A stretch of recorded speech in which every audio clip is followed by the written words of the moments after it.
Welcome to Big Energy. I'm your host, Kassi Underwood, here to give you a dose of that good energy and talk with people who do it best. Each week, I bring you the knowledge we need to be the forces of nature we came here to be. Hi, everybody. I'm back after a very long hiatus. I have been in Italy, and I've been doing a lot of thinking about things. And to be completely honest, I was having trouble feeling excited about life. I don't know about you, but something about this lifestyle that we've all been forced into doesn't seem to be conducive to natural human happiness. Like all of you, I was dealing with this, and I decided to figure out what I actually cared about on this planet, like what really matters to me. I know I've done a lot of things over the years. I went to Columbia, I taught writing there, I wrote the book May Cause Love, An Unexpected Journey of Enlightenment After Abortion with HarperCollins. I got to go to Harvard Divinity School and study trauma and consciousness and anti-racist activism and Mary Magdalene and all kinds of good shit. Then I became the first resident meditation advisor at Harvard Innovation Labs and had these events where we would get together and dance to Prince and do like the windshield wiper move and the Carlton and realize how fucking afraid we are of what everybody else thinks. And then I would guide people through a fear exercise and meditation to get free of that fear and feel connected again. And it was so much fun. I miss it so much. But like, that's not where I started. Where it all started for me is that I drank myself into a very bad way. I drank myself to Florence, Italy when I was 20 with no money, totally unable to stop drinking on my own, not knowing how to function without alcohol because my brain was so loud and had so many things to say. I was so afraid of not getting my way. I was having fights with people in my head. I felt invisible and also like hyper seen everywhere I went, both at the same time. My self-esteem was shot, but also I was so grandiose about my dreams. That was my brain without alcohol, was just terror and resentment and grandiosity and low self-esteem and unworthiness. And finally, I hit rock bottom when I ran out of money and couldn't afford to numb all those thoughts in my head anymore when I was in Florence, Italy, 20 years old, and I decided to get sober. So when I was in Italy a couple weeks ago, I went back to the apartment where I lived, and I hadn't been back in 17 years. The most important thing I did during that time was get back to first things, get back to what started it all for me. And what started it all for me was being newly sober, so shaky, but also having these little desires in my heart for the world that I wanted to live in. And so, ergo, I present to you the 9 core values that get me up in the morning. When I got back from Italy, I shared these core values with my Money Metaphysics for Maverick Women community. And I decided to share them with you because the women in that group were so jazzed on them and like, oh yeah, we care about that too. And so in case you need to get back to first things, in case these inspire you, I'm going to share them with you. My first core value is community. And this is about we and not me. I think that it's very easy to get into the me ambition, the me drive for success. I really see this vision of people on this planet locking arms and marching forward together. We have seen enough superwomen acting alone. I am done with that image. I think we're done acting alone. And the vision I have is a community that's held together by these core values, not by the issue we agree or disagree about, which I see so much of on this planet. Like we all get together around one issue and we decide to hate the people who don't agree with us and feel superior to them because we have this one perspective and other people have another perspective. That's not it. You can get a lot of momentum for a group and community around that, but At the end of the day, that's just not the vibration that I want to create. I don't want an us versus them. I want a big we environment, a culture of fun and kindness and wisdom that celebrates being your true self. You don't have to fit in. You just get to be yourself. And that's what it means to belong. And also within community, a culture of deep listening to opposing viewpoints beyond media portrayals and bumper stickers and people's new t-shirt lines with their beliefs plastered across the front of them. Just really deep listening. Deep listening. That's consciousness, is just being there and hearing beyond the ways that people initially want to present themselves, because it's so easy just to latch on to the talking point and regurgitate it. And that's often where we first go. So if we can stay with people, usually if they keep talking, they're going to get deeper. And that deeper place is going to be something about love, something about not feeling seen, something about their childhood wounds. That's at the end of the day, if we can just stay there listening. So the first core value is community. The second core value is love. And love, I see it in a couple different ways, because I think love is a little abstract. The first way to describe love is compassion. Compassion is an attitude, and it's an attitude of empathy and sympathy, not judgment. But if I feel inclined to judge, then I go back to compassion. And where I'm seeing this for myself right now is when I hear other people judging, I get really activated by that. I get activated when I hear people being judgmental, especially when I hear people being judgmental of other women or of mothers. If they're judgmental for any reason whatsoever, it just makes my skin crawl. But my work is to be compassionate even when I see somebody's in judgment, and to recognize, as A Course in Miracles says, that anything that is not love is a call for love, including other people's judgment. The next element of love is kindness. So whereas compassion is an attitude of empathy, kindness is a behavior. And that's about warmth and playfulness. And along with that is gentleness. And then finally, because the opposite of love is fear. People want to tell you it's indifference, but that's just not what it is. The opposite of love is fear. So expanding beyond fear and anxiety so that we can embrace what is in any given moment. Even as I say that, I'm like, oh, I feel so much relief, because I can just so easily get thrown into fear throughout the day. Something about motherhood has made it a little bit harder for me to really go deep with my practices, because half my brain's always thinking about Wallace. But the whole purpose of even having a practice is not to do the practice. The purpose of having any spiritual practice is to experience what the practice is meant to produce. And it's meant to produce a oneness, remembering our oneness with God, source, energy, universe, the flow of life, whatever you want to call it.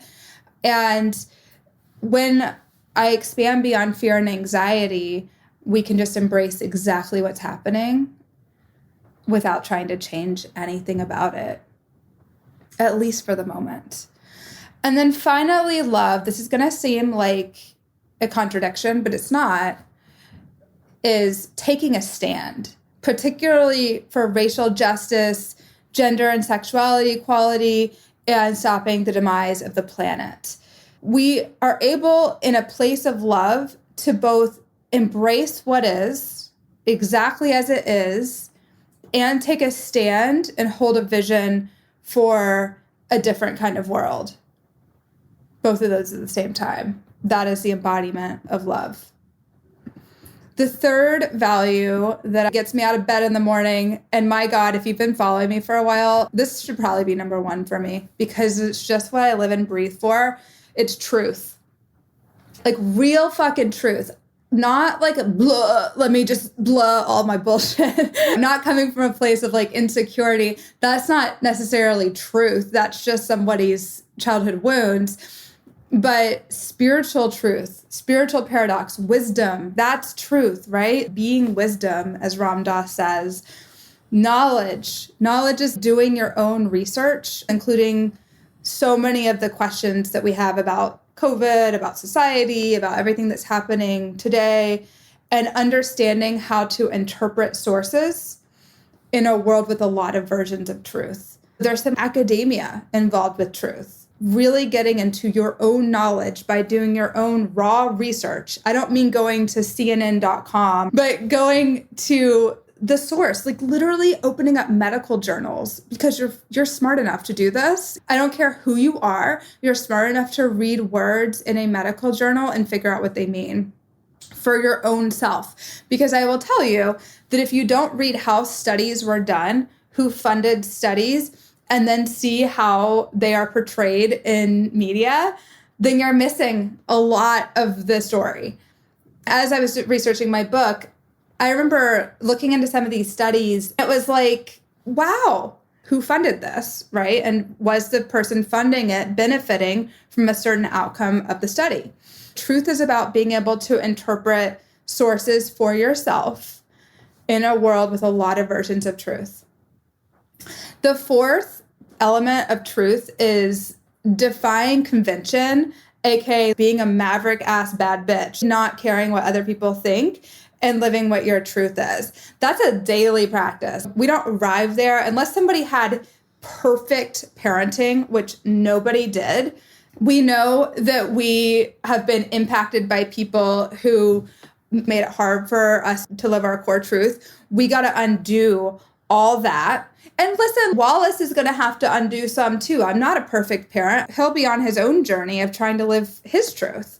And I do my best, but I will applaud him when he goes to therapy, when he gets his own teachers, when he surrounds himself with support and takes on the 100% mission of self-healing. I can't wait for him to experience that for himself so that he can live his complete truth. I live for people being fully self-expressed because I know that the work it takes, and I also know the risk, and that you're not necessarily going to get the outside world telling you did a great freaking job. You're just going to have to feel it for your own self. Truth is what my value is that really gets me out of bed in the morning. Fourth value that matters to me is oneness. Oneness is about connection. It's about feeling that way that you might have felt with your friends in college or in high school, where you're just so close and connected. You can finish each other's sentences.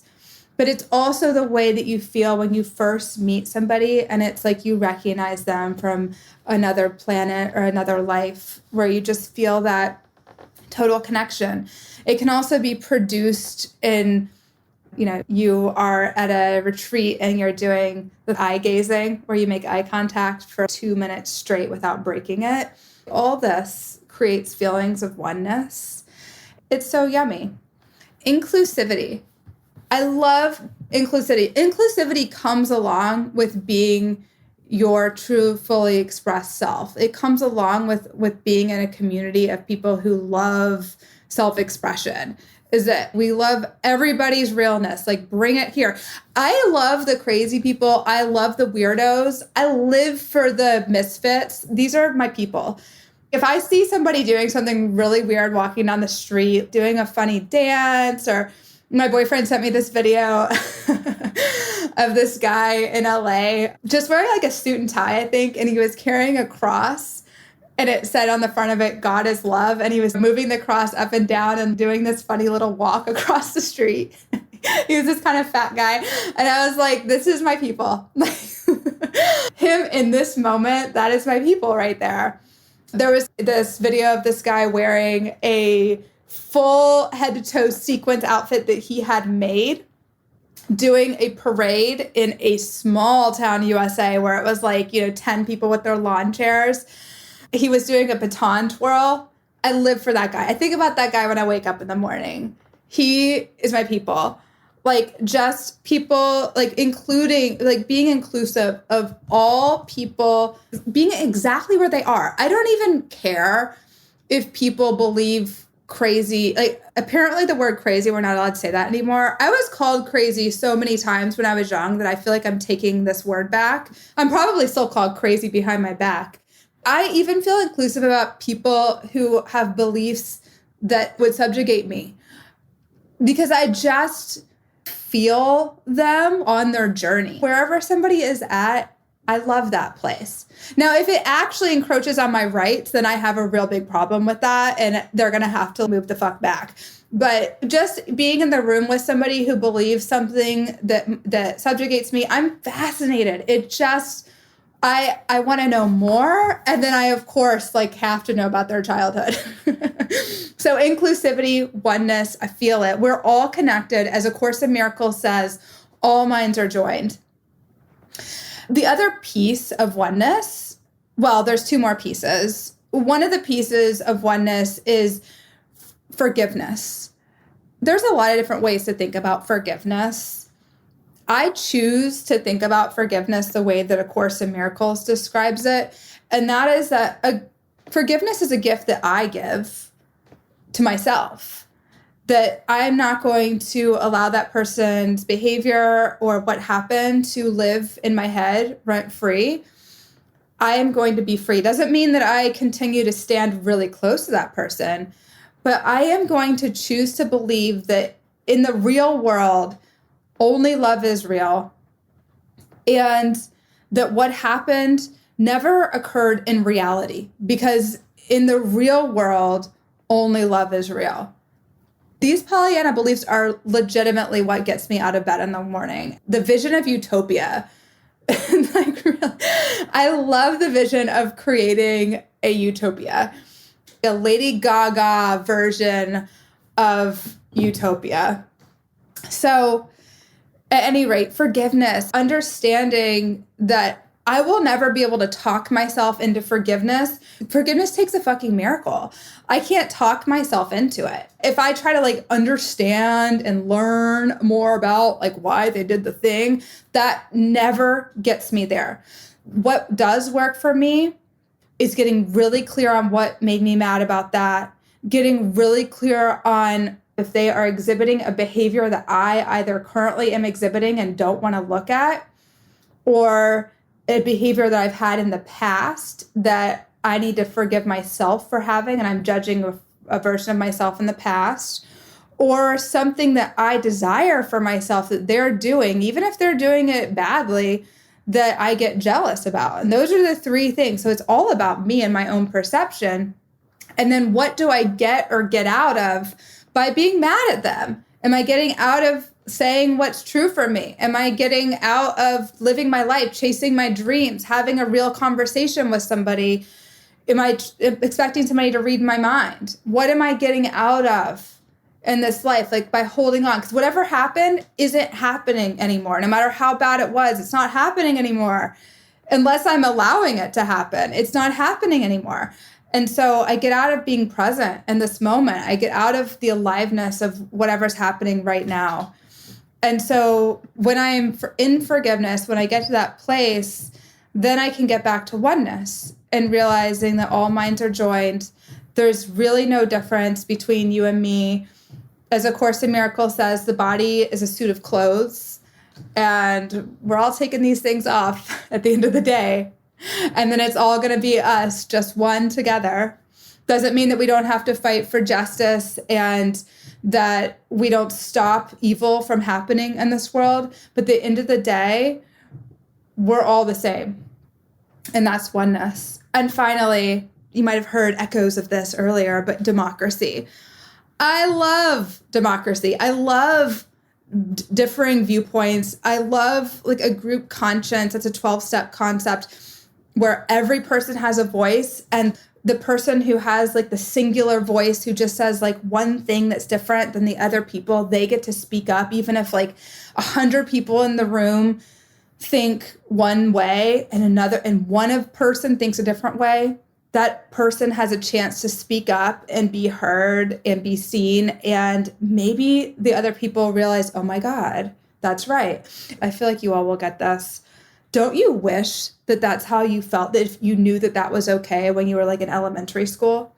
I remember always seeing something different than what everybody else saw when we were talking about a book or a picture or something like that, like really, really young.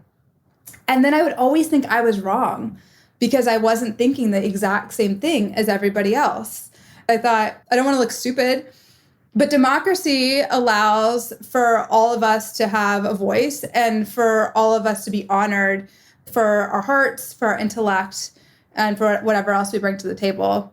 And then to get into oneness, because a lot of times, even that one voice is speaking to something that everybody else feels in some way, but hasn't given a voice to yet, hasn't let themselves say out loud. That's why democracy is important, because it lets the shadow into the room and it lets the light into the room. We need all of that on the table for us to get to truth, which was, by the way, my third value.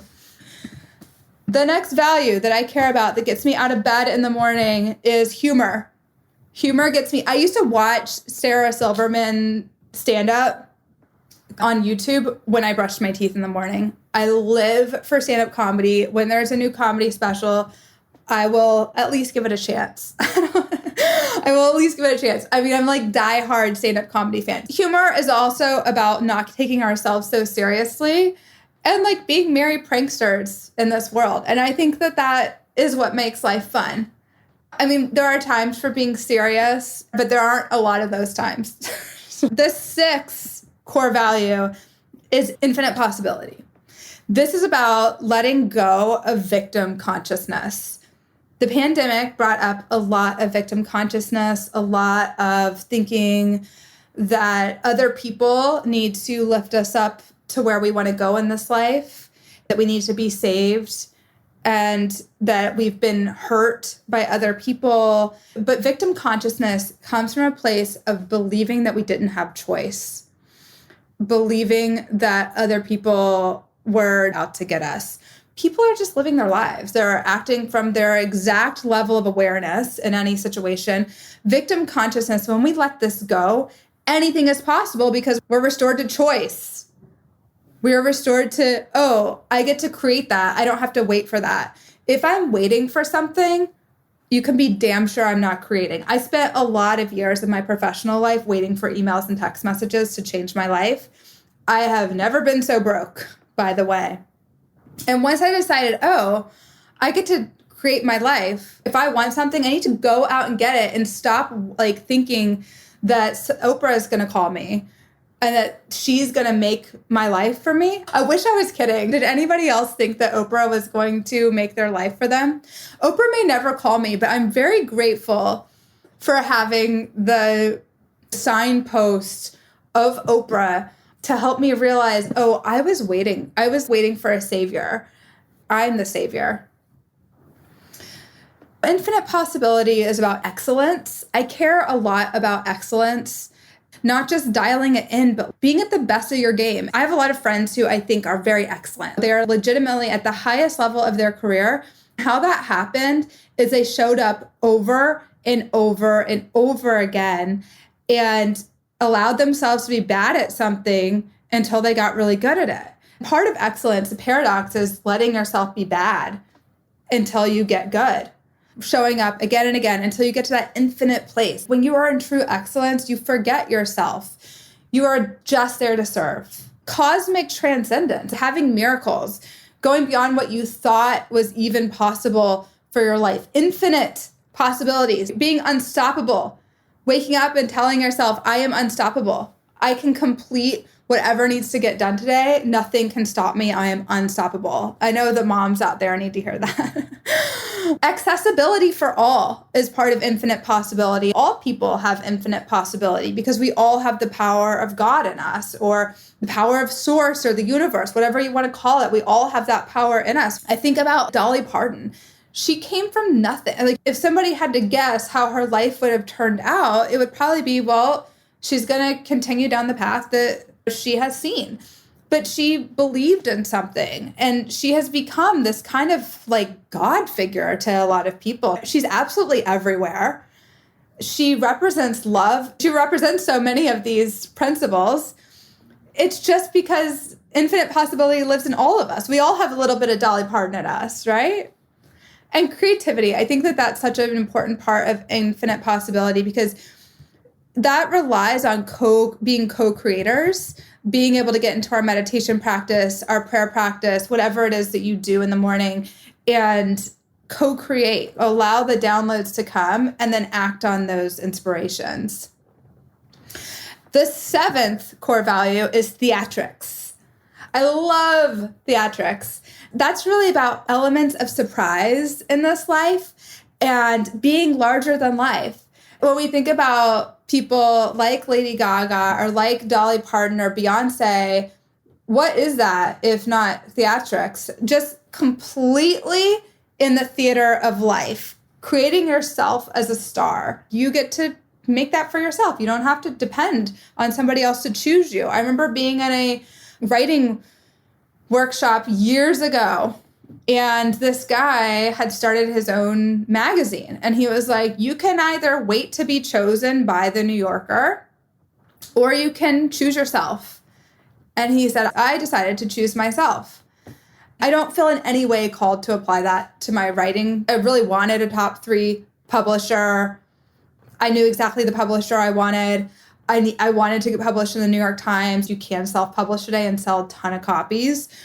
There's nothing in me that wants that. I want to be chosen by the publishing industry. But I don't give a shit about being chosen for spiritual guidance, for the work that I do now. I've chosen myself for this. I appointed myself. I don't want to be ordained into jack shit. I ordained myself. Think about for your own life, where is it that you can choose yourself and come into the theatrics of that? Because once you get to choose yourself for whatever element of life you want, the stage is yours and you really get to create the show however you want it. It's so much fun. The eighth core value that gets me out of bed in the morning is practice. This literally gets me out of bed in the morning because I wake up and I do morning practice, as I did another podcast episode on this. Part of this is prayer, meditation. I read a little something. I teach something called the practice. This is something I developed at Harvard based on years of study of spiritual principles and practices. And even as we're just in community with our friends and family who we love, who are themselves conditioned by limiting beliefs, we have to be the person who changes the vibe in the room. And that looks like waking up, having a practice, creating new beliefs, new ways to think about yourself in this life and life in general. To tell you about the practice that I teach, it's like this. All thoughts of resentment or negative feelings or thoughts towards somebody else are about the past. All thoughts of anxiety, fear, fantasy, worry, etc. are about the future. When you are able to move the past out of the way and move the future out of the way, then you're in the present moment. So first, my practice does that. There's a part of it called Expand Beyond Fear. And then there's another practice called Free the Past. So when you do those, then that helps you just get into the present moment of actual reality, opening your eyes as if for the first time and seeing what's here. But then there's another part that is so important, what I was just mentioning, and that's freeing yourself of limiting beliefs so that you can come all the way into infinite possibility. The way to do that with my practice is by doing the deprogram yourself exercise. The work around fear and the free the past is bringing you just into this present moment, moving almost on a horizontal plane, the past and the future out of the way. And I think about the deprogram yourself as taking the lid off of all the stuff that's holding you down on this planet so that you can blast off all the shit that you believe about yourself that isn't like, I am worthy of having this. I'm worthy of doing this. It's okay for me to do this. It's safe for me to do this. A lot of permission giving, because we've been given a lot of rules. Once we take all those out of the picture, we can blast off. So that's what the practice is. And I do that practice regularly whenever I notice something coming up for me that would stand in the way of my experiencing that. Practice is also about 100% responsibility for our lives. I think a lot of us are just hardwired to fall back into dependence on other people And that's where we get mad. That's where we start feeling resentful. That's where we start feeling like we've been a victim or like, silently sulking. Taking 100% responsibility, that gets us out of the waiting game. And we can just fucking go for it in this life. And that gets us out of so much resentment. Oh my God, I'm 100% responsible for this relationship. I'm 100% responsible for my life. And if everyone's taking 100% responsibility, imagine the world that we would live in. If everyone's taking 100% responsibility for healing their childhood wounds, for regulating their nervous system, for deprogramming limiting beliefs, for being free of all forms of anger and friction with other human beings, for being free of fear, if we lived in a world where 100% responsibility was taken by all, we would have peace on earth. So, as Gandhi said, I heard we're not allowed to quote Gandhi anymore. So sorry, but he said a really good line. Be the change you wish to see in the world. He was really good with his quotes, even though he did some bad things. The next piece of the practice is self-healing. Self-healing is, even if we go to a therapist, a spiritual teacher, a healer, the healing is within us. Like, we are the self-healers. We are the ones who have to change our own behavior, who have to look at our own minds, have to bypass our own minds through conscious awareness, through meditation. We're the ones. It's self-healing. Really having that inner fortitude that comes from doing all these practices regularly, the inner fortitude of having ritualized elements of your morning practice, of having exercises that you can go back to again and again whenever certain thoughts come up, and these core guiding values, the way that you're going to feel about yourself on the inside is life-changing. I mean, you feel like you're living on a different planet, as I can attest. I feel like I'm living on a different planet when I do this. And you really do live on a different planet, because you start thinking the opposite of the thought systems of the world. The thought system of the world is fear. You start thinking with love and compassion and empathy. The thought system of the world is blame and victim consciousness. You start thinking, oh my God, I am 100% responsible for this. You stop being so into it when your parents want to coddle your weakness. You start being like, oh, ugh, that is disgusting. Like, Mom, stop coddling my weakness. Like, stop giving me excuses. You're not so interested in people feeding your weakness, feeding that. We live in a world where our way of showing empathy for other people is actually feeding and coddling like who they're not, because our weakness is not who we are. Love is who we are, and love is very strong. So thank you for coming to my TED Talk. The ninth element that gets me out of bed in the morning is the maverick lifestyle. I have a smile on my face because I love when people fly their freak flag. In order to fly your freak flag, you have to be so in your truth about who you are. I live in New York City, and so I get to see some very interesting outfits, behaviors, lifestyles, and I just love it. It just feeds my soul. Like, I was made to live in a place like this. And in a lot of ways, I think that a place like this is heaven on earth, is utopia, where people can suddenly take off the drag of the small town they were living in. Small towns can be amazing. I've lived in many of them in my life, and I actually spent my last 6 years living in small towns. But for some people, if they're raised in one, it can be toxic to their soul and to their truth. Living in a place where people just take off the drag of the small town and just like create themselves the way they knew they were always meant to be, I eat it up, because I'm like, that is God right there. So flying your freak flag, listening to your inner voice and following your gut. Now, this is the deal with the inner voice. This is a deal with God, actually. God doesn't say prescribed shit. God is a maverick herself. Like, God comes up with very interesting instructions that you would never expect. And you're like, wait, what? You want me to do that? Seriously? But like, what would other people think? And God's like, go on. And so you do. And then you're like, oh my God, I've never been happier. God's will for you is perfect happiness. So when you listen to your inner voice and follow your gut, even if nobody will understand, even if you barely understand, the outcome of that is always joy. I remember when I got the download to do what I'm doing now. I had just visited a friend who was dealing with cancer. Whenever we did a little bit of fear work, her pain would go away. I was over there visiting her. Then afterward, I was sitting on a park bench outside and I was just meditating.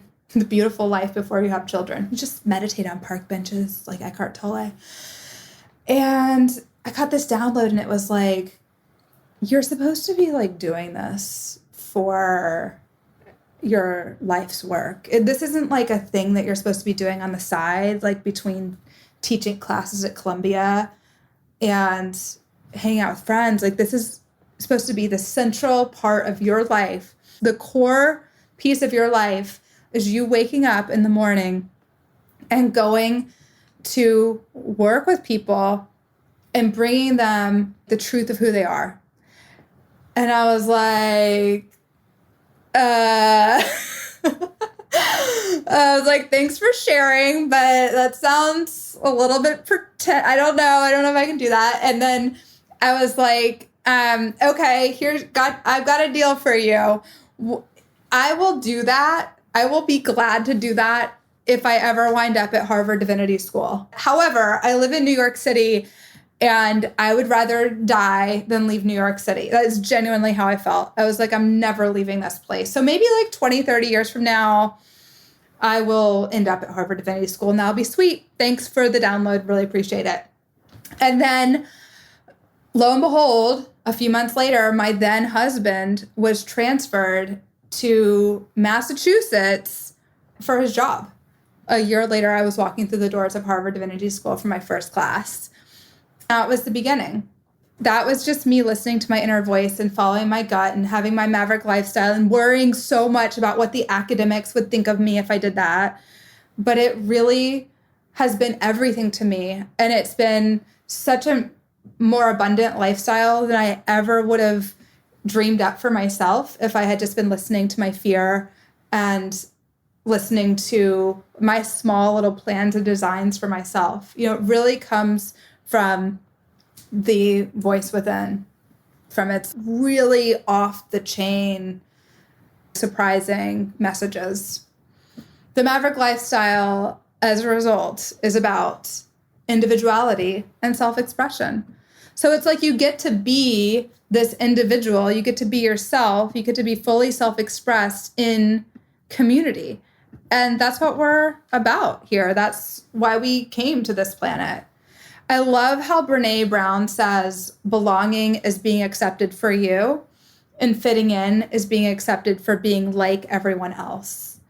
When I picture a community, when I picture oneness and truth and love and infinite possibility, theatrics, humor, practice, being a maverick, I really picture a place where people can be exactly who they are, whether that is wearing a button-up shirt or button down, depending on how you like to say it, and khakis, or dressing in a full-blown sequence outfit, twirling a baton down the street. That's really the gamut, is what I believe should be included in this life. We're all one. There is no difference. And half the time I end up talking to that guy in the button-down shirt, and he's like, I just got back from a meditation retreat. You know, so it's like, you just never know. We're all on our journeys. There's a bonus core value that the women from Money Metaphysics for Maverick Women added. We really value crystal healing dildos because whenever we have our retreats, which our next one is in March, we're going to an energy vortex in Mexico. We hold a healing crystal dildo whenever we speak. It's our talking piece. It's lightly used. I always wash it before we pass it around. Really, just after saying all those, I feel so excited about life and about the world. And so if you listen to any of those and they spoke to you on some level, then have them and own them. They're basic core values. So if you have core values that you would add that get you out of bed in the morning, that get you out of that bed, up and at 'em, as my dad would say, then please DM me on Instagram and share them. I would love to hear from you because I'd love to hear like what it is, like what's the core thing, like this principle, this guiding thing that really makes your life worth living. Let's just create the world that we want to live in. I love you guys so much, and I will see you next week. Yeah, that's right. You're really going to see me next week because, baby, I'm back. Love you guys. That was another episode of Big Energy with me, your host, Kassi Underwood. Were you into it? Go ahead and click the subscribe button and leave a review. You can also find me online at KassiUnderwood.com. See you next time. And remember, Money Metaphysics for Maverick Women, my 6-month program, is open for enrollment. Learn more and register at KassiUnderwood.com/MMMW.